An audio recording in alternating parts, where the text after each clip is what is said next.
Et nouveau mardi, nouvel encouragement. J'espère que tu as passé une excellente journée. Même si cette vidéo arrive un peu en fin de journée, j'espère qu'elle t'apportera un peu de sourire et un peu de réconfort, peu importe la situation que tu traverses. Aujourd'hui, j'aimerais te demander de garder ton cœur, préserver tes émotions, préserver ta santé mentale, on en a déjà parlé, mais surtout ta santé émotionnelle.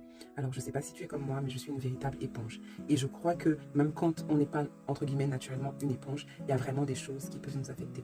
Et pourquoi je pense à ça? Parce qu'aujourd'hui, particulièrement, il y a un sujet que j'évite. Et comme on est littéralement surexposé aujourd'hui aux informations, il y a quelques années, ma psychologue m'avait dit, écoute, vu ton caractère, il faut que tu tries. Donc ça veut dire que moi, je choisis depuis 3 à 4 ans les programmes que je regarde à la télé.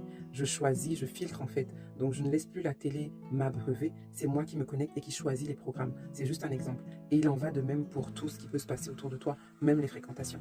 Donc ce que je voulais te demander aujourd'hui, ce que je voulais partager, c'est ce que je fais pour me préserver émotionnellement. Parce que j'ai dû avouer à une personne aujourd'hui qui avait un sujet que je passais volontairement parce que je n'avais pas la force mentale et émotionnelle pour gérer ce sujet.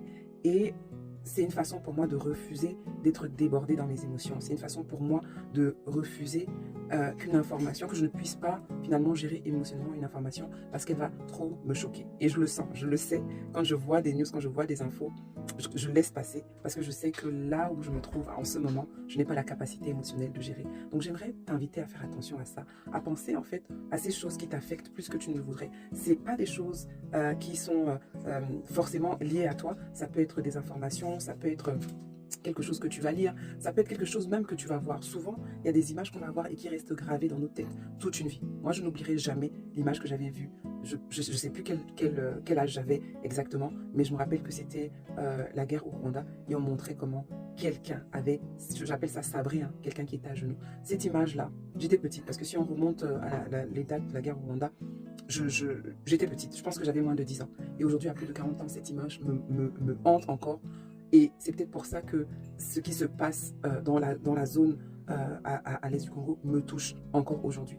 Non pas qu'il faille être insensible, mais quand on grandit, quand on mature, on fait attention à ce qui rentre à l'intérieur de nous. Donc c'est mon encouragement, on va dire mon message d'aujourd'hui. Fais attention à ce que tu consommes. Si tu sens que tu n'as pas la capacité, remets ça plus tard, quand tu auras l'espace, quand tu auras la place et quand tu auras aussi les ressources pour pouvoir gérer. Je te rappelle que tu es belle, tu es forte et tu as de la valeur. Et ça, ne l'oublie jamais.